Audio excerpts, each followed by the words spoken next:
All right, welcome to The Explainer. Today, we're diving into one of the biggest climate stories on the entire planet. India's absolutely massive and, let's be honest, incredibly complex plan to get to net zero carbon emissions. So let's just start with this one number, 2070. That's the year. That's the deadline India has set for itself.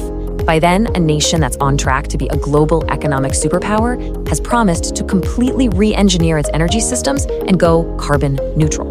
The sheer scale of that ambition is, well, it's kind of hard to wrap your head around.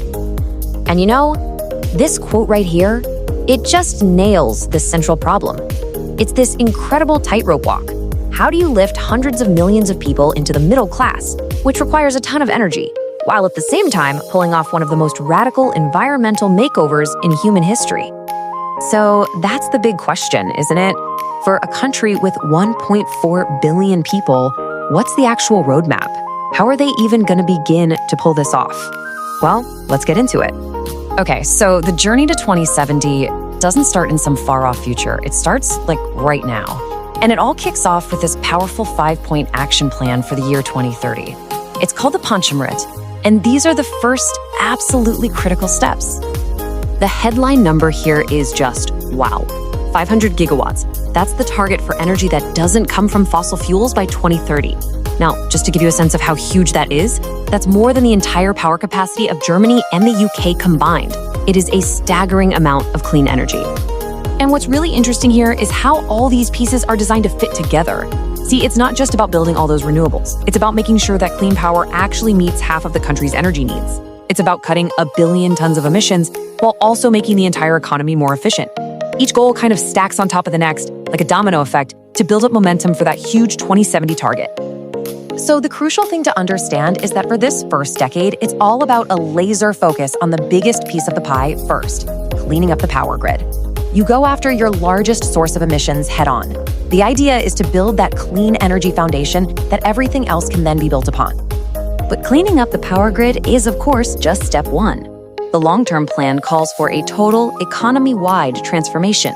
So how does India plan to handle all the rest? When you look at the long-term strategy, it really boils down to these 3 massive pillars. First, you totally revolutionize how you make power and how you move people and things around. Second, you have to redesign your cities and your heavy industries like steel and cement to be sustainable. And third, you underpin all of that by using nature, new technology, and you guessed it, a whole lot of money. And this right here, this brings us to the core of the whole puzzle. It's this incredible balancing act. How do you plug in massive, and I mean massive amounts of new clean power to fuel the country's growth, while at the same time, you're trying to unplug the old carbon-heavy systems that have powered the country for decades? So on one side of the scale, you've got renewables. Solar and wind, they're the absolute engine of this entire transition, but they're intermittent. The sun goes down, the wind stops blowing. On the other side, you have coal. It's the current backbone of India's energy security, but it's also the biggest climate villain. And phasing it down, that's not just a technical challenge. It is a deeply political one, tied to millions of jobs. So to solve for that intermittency from wind and solar, the plan needs some key supporting players. Natural gas is seen as a kind of bridge fuel. It's cleaner than coal, and you can fire it up when you need it. At the same time, you have nuclear and hydropower. These are critical because they provide that stable, clean, around-the-clock power that is absolutely essential to keeping the grid from falling over. Now, this is where the plan gets really forward-thinking. For those really tough to decarbonize sectors, I'm talking about making steel, cement, heavy trucking, the strategy is betting on a potential game changer, green hydrogen. The basic idea is to use all that massive renewable power to create a totally clean fuel that can solve those last, most stubborn pieces of the emissions puzzle. So let's pull all of this together. If you're going to remember just a few things from India's journey to 2070, what should they be? Look, in the end, this is a deeply pragmatic strategy. It's not trying to choose between development and climate action. It's trying to do both at the same time. And while it's all driven by this huge renewables push, its ultimate success really hinges on navigating that incredibly painful transition away from coal, and of course, getting the tech and the financing to make it all work. And speaking of financing, you might want to brace yourself, because the number that puts this whole challenge into perspective is just astronomical. Some estimates suggest that funding this entire transition could require a staggering $21 trillion.